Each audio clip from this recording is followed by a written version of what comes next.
Well, yesterday's newspaper, I thought maybe I'd read a little bit to you to get things started this morning. Here on the front page, Virginia Beach, gunman kills 12. Second headline, arrest made in slaying of young mom. Oh, here's a good one. Experts talk about risks at city houses of worship. Fine print here. Religious bias crimes in the United States increased more than 50% since 2013, from just over 1,000 to nearly 1,600 in 2017. The biggest jump was from 2016 to 2017, about 17%. It's why local houses of worship are paying attention and arming themselves as they bow their heads to pray, according to Fort Wayne Deputy Chief. That's on the front page. You know, whatsoever is on the front page, the newspaper said this is the most important stuff for you to know. But if you go to page 2, Arkansas, Missouri hit by severe flooding. Company says blood test finds cancers. Report reveals extent of sex abuse. Page 3, Illinois nears law on legal marijuana. Migrant families overwhelm border, and of course we can go on and on. And this is just one day of news, and if you stay in touch with the news, and I think we should, it's easy to be very positive about this world. And I say, it sure looks like the world's in a mess, upside down, out of control. But of course the question, is the world out of control? Because it reads like it is. It sounds like it is. If it is, we're in a lot of trouble. But if it isn't, then why does it look like it? And what's really going on? Or who, if anyone, is in control? Because it appears that whoever or whatever is in control isn't doing a very good job. Either he or she or they or whatever cannot, will not, has forgot, has left town, left the world, or is asleep at the wheel. Crash. How about God? You may ask, what about God? As you see the first thing up there, God is sovereign. And the word sovereign basically means that God is in control. And if we expand that definition a little bit more, a little bit more. Here we go. God's sovereignty means that He is absolute in authority and unrestricted in His supremacy. Author and pastor John Piper of Bethlehem Baptist Church in Minneapolis has a 3-part statement of God's sovereignty in their church's constitution. They go, this is so important. It's in our constitution. It's not just one saying, it's 3 different sayings that says this is what we believe in regards to God's sovereignty. I'm just reading a part of their second statement. It says, we believe that God upholds and governs all things, from galaxies to subatomic particles, from the forces of nature to the movements of nations, and from the public plans of politicians to the secret acts of solitary persons, all in accord with His eternal, all-wise purposes to glorify Himself, yet in such a way that He never sins nor ever condemns a person unjustly. I mean, that's so much to digest. Some of it's hard to understand. But get the first part. He upholds and governs all things. From the galaxies to the secret thoughts that you and I have that we're glad no one else is privy to. I know by now some of you are already thinking, well, how about the free will of human beings? I know. We will get to that. We won't get to that today, but I promise you we will We will get to that because it is a part of this. But let's not, for now, just return to God's sovereignty. And God's sovereignty is really based on three other attributes or characteristics of who God is, and the logical or the natural result is His sovereignty. And the one characteristic is this: it's God's omniscience. And these are, some big words, but we need to understand them. And that's why, I just have some definition. It's a big word, but don't be intimidated by it. Some of you know these things. Omniscience, the state of having total knowledge, the quality of knowing everything. I don't know if you've watched Jeopardy lately, but there's a guy making just headline news. I'm almost surprised he wasn't on the front page of the paper. His name is James Holzhauer, and if you've watched it, he has the goofiest smile I've ever seen. Have you seen that? It's like how I smile when I'm forced to smile at pictures when I'm not happy. You kind of make it happen. But he is a wonder, and as of Thursday, it was his 31st victory, and he has earnings over $2.5 million. I think this may be his full-time job now, just being on Jeopardy. And to watch him is really amazing, to see how his mind works and how quick it works. I mean, they pop up these things, and you have to ask a question. I'm still trying to figure out what the question is. And he already has the answer. And it's a wide variety. Most people, we know a lot about one or two things. It seems like he knows a lot about everything. Here was last Thursday's Jeopardy final riddle. See if you know this. Its anthem was adopted in 1947 to replace one by Joseph Haydn that had been tainted by association with Nazis. Anybody? How did you guys know? Did you watch the show? Yeah. But he knows these things. I'm still trying to figure out what? Can I say this? As amazing as this young man is, God is more amazing. Because God knows absolutely everything. God doesn't just know what's already happened. He knows what's going, in our estimation, what's going to happen. God even knows, His knowledge is so great, He knows what would have happened if circumstances would have been different. Now, James doesn't know that. You would ask, James, what would have happened if this would have happened? He doesn't know that. We don't have an answer for that. God has an answer for that. God knows how your life would have been different if you had moved to Florida or California, if you had gone in the military or not gone into the military, if you had married someone different or not married at all, if you would have had kids, would have had more kids, would have had less kids, not had any kids. He knows how your life, if you had moved or not moved, if you'd gone to school, He knows what would have happened, what the result would have been if you did, but you didn't, so we'd have no idea. We just kind of guess. This is what theologians call middle knowledge. What would have.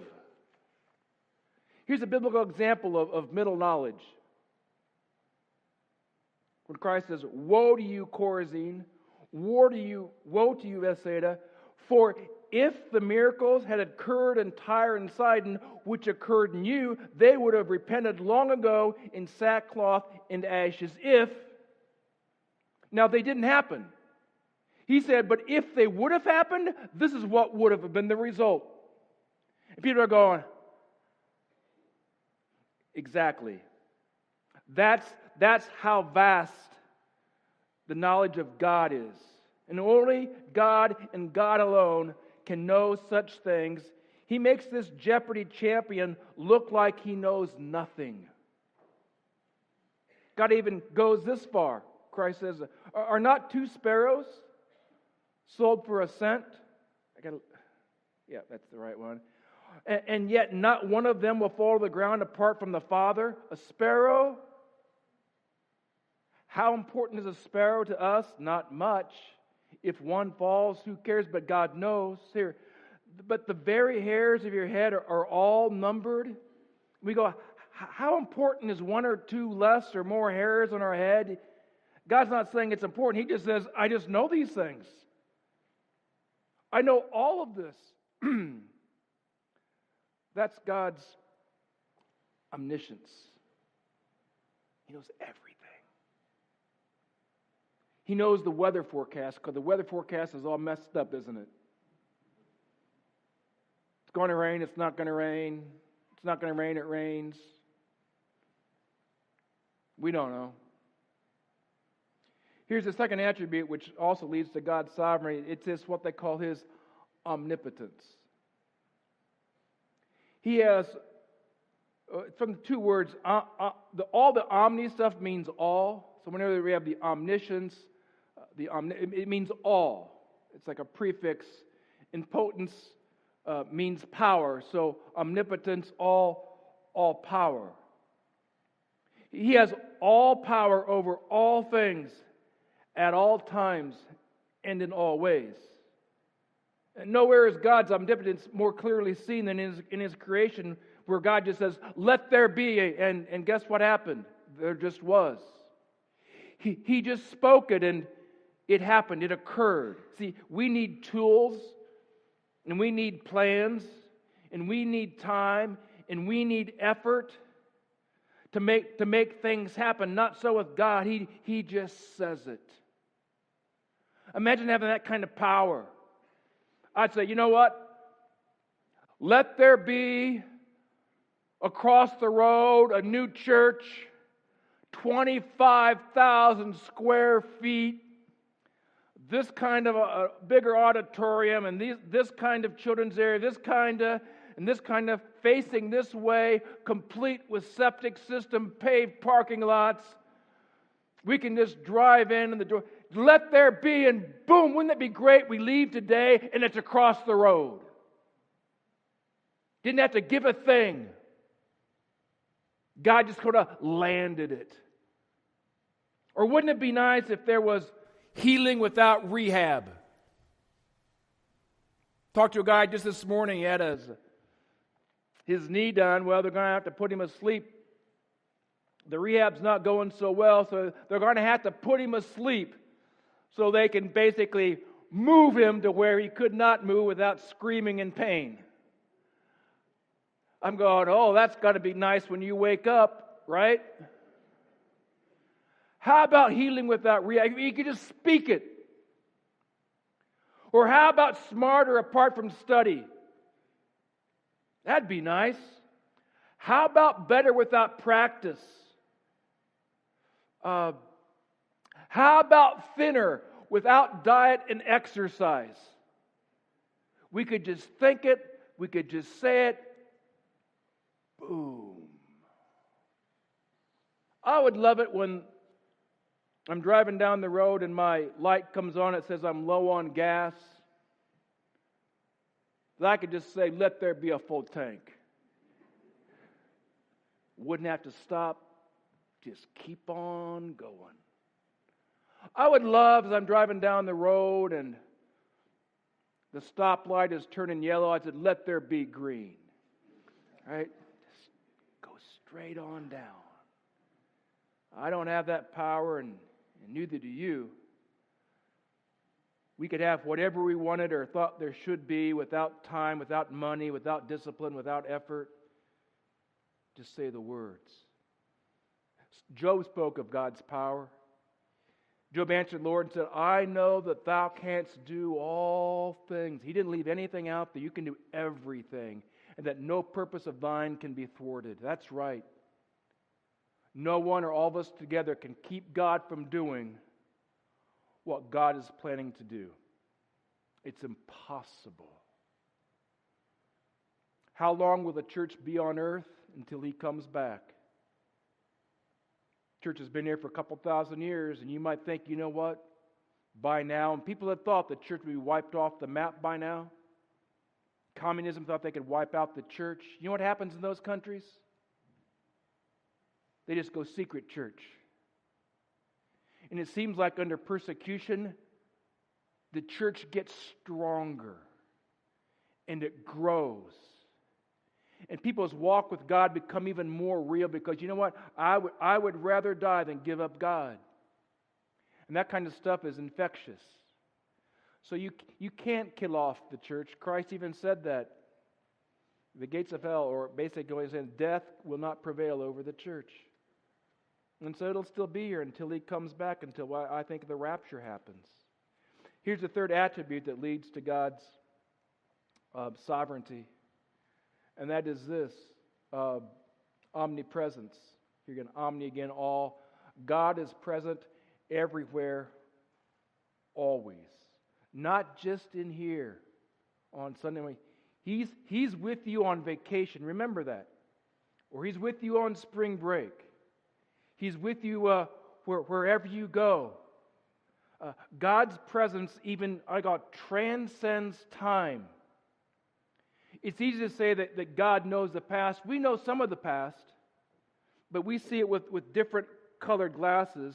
You talk to two people, and they'll recall the same event differently. They see it differently. They're coming from a different perspective. God knows all perspectives. They say there's two sides to every story. I say there's not two. There's basically about 100 sides to every story. So if you want to know the truth about something or someone, don't just talk to one person. It doesn't mean they're lying, but they have one perspective. There's different perspectives. I can hardly ever, when I do some counseling with a couple, and they're not getting along so well, the guy tells us this story, and then the wife or girlfriend, oh no, that's not how it happened. It was like this, and he says, well, no, it's like this. And I look at both of them, and I don't know what to think. I think both of them are telling me the truth as they see it, but they can't even agree on what the truth is. I'm going, I wasn't even there. I find it so hard. How do we move forward from this when I need to hear about 3 or 4 other people? Here's the thing. I've done some family stuff a few times, and it gets even more complex because everyone sees it somewhat different. And it's always that way. God knows all perspectives of every single thing that happens. And so, yeah, He's everywhere all the time. So it's not that God knows the past, it's already happened, or God knows the present, it's happening like now, or that God knows the future. It's more than just that. God knows the future because why? Nothing is future to God. God's in our future right now. Well, God looks ahead. God doesn't look ahead. God is ahead. It's not that God looked past. God doesn't look past. God's in the past. See, we can only be in the present. That's all we can do. And all we can do is have memories, and all we can think is what might be. God is in the past. For us to go, how can that be? It's the same like, how can God hear all of our prayers, every single person, let's say, in this world, and still respond to each prayer? I go, I don't know these things. I just know they are. Our past is God's present. Our present is God. Our future is God's present. So God doesn't look forward. God is forward. Another way to put this, God sees all time equally vividly. That's why nothing ever takes Him by surprise. Nothing. Scripture puts it like this. Don't let this one fact escape you. I mean, this is something. Don't let this escape. Don't you not understand this? You have to get this. So don't let this escape you. That with the Lord, one day it's like 1,000 years. Now that's hard to get, and 1,000 years is as one day. And don't get messed up with 1,000 years. Basically, 1,000 years means all of time. So one day to God is like eternity, and eternity to God is like one day, and we're like, but don't let this escape you. It's not easy to understand, but try to understand it. Come to some terms with this. This is so important. One day in God's conscience lasts like forever, is what it's saying. God is speaking figurative here. And one day, God is eternally experiencing. God doesn't have to remember. He's always experiencing, even one day, every day. In God's perspective, any extremely long period of time is as if it just happened. And so it's forever. All history is eternally present to Him, His omnipresence. Hard to understand, impossible to understand. Yeah, as is so many of the things of God. As we go into God's omnipresence, where can I go from thy Spirit? Where can I flee from thy presence? If I ascend to heaven, guess what? Thou art there. If I make my bed in Sheol, you know what? Thou art there. If I take the wings of the dawn, if I dwell in the remotest part of the sea, even there thy right hand will lead me, and thy right hand will lay hold of me. God's everywhere, all the time, no exceptions. So these three attributes of God's omniscience, God's omnipotence, God's omnipresence naturally means that God is also sovereign. He is in control. He rules this earth and this universe. Therefore, God has knowledge, power, and presence to prevent anything He chooses to prevent or allow anything He chooses to allow. It gets tough. When things are going well, when all things are going well, I'm not sure the last time everything went well for you. We don't have any problem with that.